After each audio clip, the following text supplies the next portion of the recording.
What is going on, everybody? Welcome back to Gig Nation. Jonathan here, and today we're going to be looking at the new DoorDash pay model and where customer tips are going in this new pay model. So DoorDash released this pay model due to a lot of fire they were coming under for the tipping policy with their old pay model. Essentially, drivers weren't keeping 100% of their tips. At least they didn't think they were. DoorDash always kind of claimed that they were giving out 100% of tips, but it looked like they were getting kind of split up among drivers and pooled out. So in this new policy, DoorDash kind of switched everything up and they made it very transparent where tips are going. But a lot of drivers out there are still saying, hey, DoorDash isn't giving us 100% of those tips.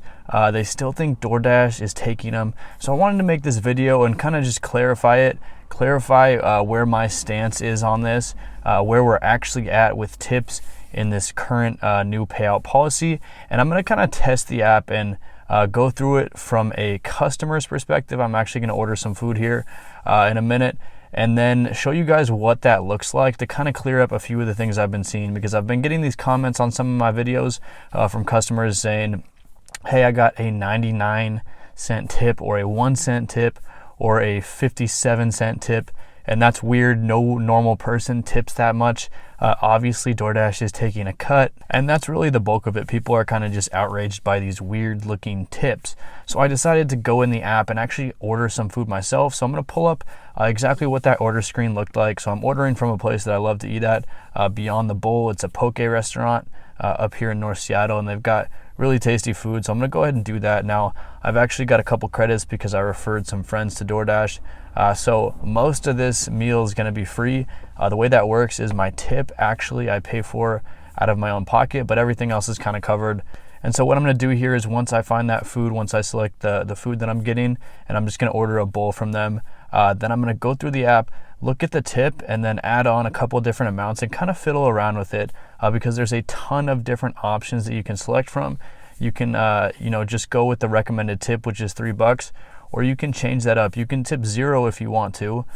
You can tip $1, $2, or you can tip a custom amount. And one of the cool things, or at least the interesting things that I noticed, is that when you click on the actual tip amount, right there, it actually takes you to a page and it shows you DoorDash's new payout policy. So it's actually showing this to customers, which I thought was interesting because it was kind of clear that DoorDash changed their policy for a few reasons. Obviously, they didn't want to get sued, and they obviously don't want to lose customers because customers not using DoorDash is a bad thing for DoorDash's business model. That's their entire business. So they don't want DoorDash customers switching apps, and they also don't want to piss off the drivers too much. And so it looks like they're doing a little bit in the app to actually show customers that policy to try and make that more transparent, and that kind of surprised me. And then another important thing to look at is the fact that yes, you can do a custom tip. You can tip 99 cents. You can tip $1.99. You can tip these weird amounts that you wouldn't think a normal human being would want to tip. But you can do that, and people do that. DoorDash isn't taking 1 cent off of these 99-cent tips. They're not taking, a piece of this.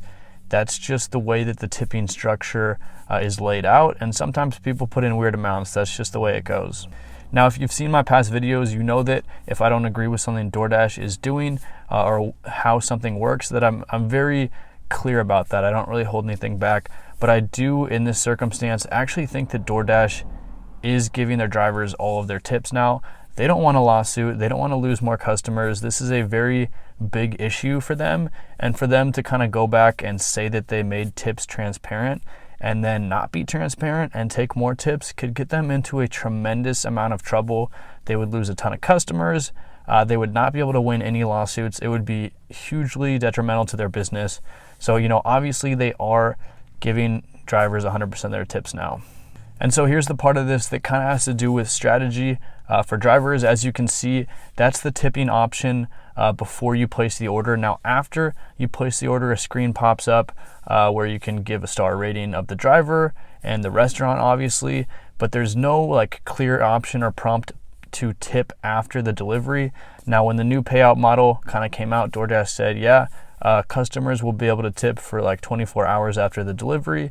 Now, to be completely honest with you, I've gone through the app, looked at my past orders, and I haven't seen a place to add that tip. Now, that's possibly because all the orders that I've made, I've already tipped on. Maybe it's only an option if you haven't left a tip. Maybe it later prompts you. But that initial prompt is where you're going to see most of the tips coming in. So you're going to know before your order if you're likely to get a tip. And, I have heard from plenty of Dashers saying that they take the low paying orders and they see occasionally a tip come through, maybe even a cash tip. So it might be worthwhile to take these. But if you're going with the odds, 9 times out of 10, your most reliable tips are going to be the ones that you see up front. So that's obviously something to think about, something to screen out. If times are slow, if you really want to take an order, maybe it's headed the right direction or you're not doing anything else, then yeah, taking one without a tip might be a decent game plan. Maybe you'll luck out and get one, but play the odds here. Take the orders that look good up front and don't worry about the low payout orders. Don't hope for a tip because most customers are going to be doing that tipping up front.